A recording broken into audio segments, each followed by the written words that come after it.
Yes, people, how's it going? Welcome back to Lily White Lane. Hope you're having a tangfastic. Bloody hell.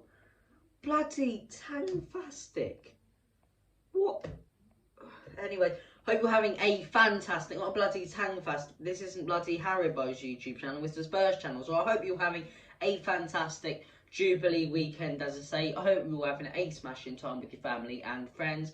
But we are here today to bring to you guys the latest Tottenham transfer news. The latest Spurs news when it does come to the transfer market and transfer window, which will be opening very shortly, and the potential incomings and outgoings of the club. So we're going to start things off today by talking about a player that's been linked with Spurs. That's been linked with Spurs quite heavily over the last couple of days. And that player is Alan St. Maximan. Now, we heard it at first from some less reliable journalists. We're hearing it now more from more reliable journalists that Spurs are actually targeting St. Maximan. Not prime target, but are targeting St. Maximan. I've said this before, I'm going to say it again. There's plenty of great wingers and strikers in the world. But do we really need one? No, we bloody don't. Bergwijn, Mora, Kane, Son, Kulusevski. We don't need a wing or a striker, but at the minute as well, at the same time, having said that, Bergwijn apparently, being the cocky, mouthy little up his own arse sod that he is, has come out and said, I want to leave Spurs now, like a greedy little spoiled prat. So you know what, if Bergwijn does leave, I still wouldn't want St. Maximan. I'll go into my reasoning why. I think St. Maximan's a fantastic player. I think he's got bags of talent, bags of ability. The guy's skillful as anything. But I can't see him getting into this Antonio Conte team. Antonio Conte makes his training, his training lessons, his training sessions, a military regime. It's work, work, work, work. And as good and a skillful player as Alan St. Maximan is, I don't think he has that work ethic that a Kulusevski does, that a Lucas Moura does. Although he's probably a better player than those two players at the minute, potentially Kulusevski, I'll leave that for debate in the comment section below. I still wouldn't have him at Spurs. I don't think he's got the best attitude. And like I say, Bergwijn didn't have the best attitude. And I think what Antonio Conte wants to bring into the club is workhorses with a winning mentality. Those are the people he sort of wants to bring in.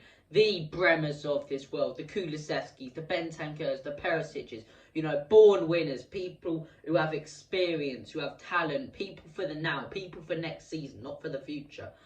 And St. Maximan, for me, although he's sort of like, he's not a young player, he's not an old player, I just don't think he'd fit into that Spurs team. I don't think he'd get the game time he wants. I think he can be a very sort of up his own arse player at times. I don't think he'd get the game time that he wants at Spurs, whereas at Newcastle at the minute, he'd be playing most weeks even with their rebuild next season. Like I say, don't think he'll get the game time, don't think he'll settle in, don't think he'll have the work ethic.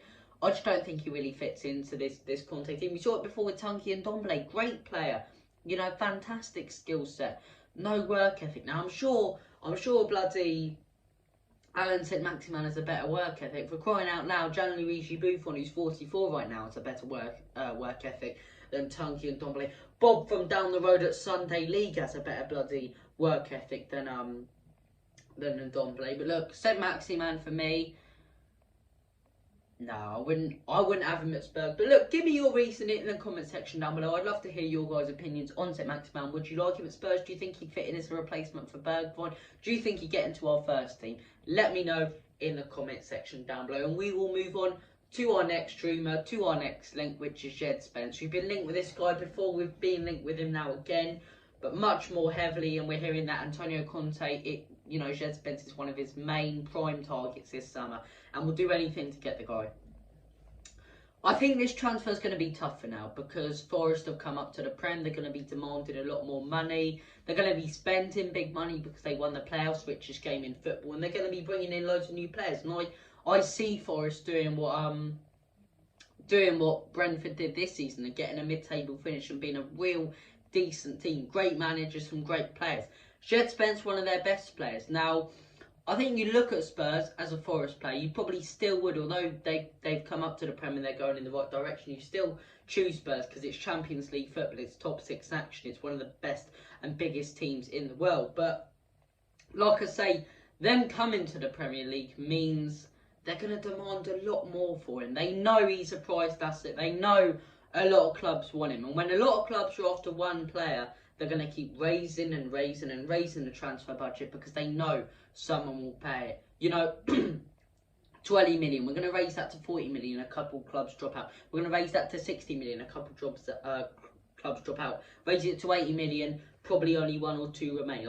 I doubt it'll get to 80 million, but you see the point. So it's going to be a tough transfer to make now that he's made it to the Prem. But like I say, if we can get this guy in, he's exactly what Conte wants. He's had experience, he's a workhorse, he's got loads of ability, a fantastic wing back, and this is what we want in this Antonio Conte team.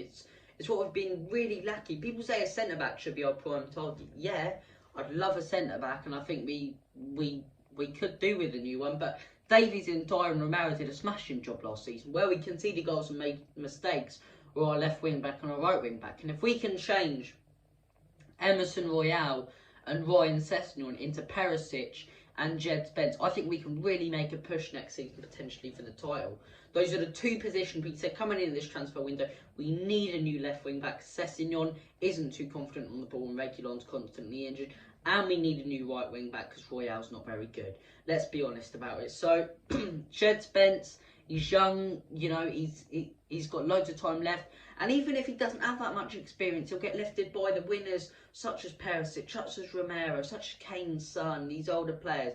I think he'd really fit into this Spurs team. And then we've had two, could you imagine that? Two proper, aggressive, attacking wing backs in a back five. That's what you need for Antonio Conte's team to be successful. Every time he's had a good team that's been successful, which is most clubs that he's managed, if not all, they've had two consistently good wing backs. And if we get Djed Spence and Perisic, I think from there whatever we get then on is a bonus, like I say. So if we can bring in this guy, that'd be brilliant. I don't care if it's 20 million or 55 million. I want this guy at Spurs. I would bid up to 80 million, honestly, because this guy is exactly what we need, and it will hugely benefit us down the line. In my opinion, the next Trent Alexander-Arnold. But look, let me know what you think of that transfer in the comment section below. Thank you for watching this video. Take care of yourselves. All the best. God bless. And as always, Comedy Spurs, in Conte, we trust.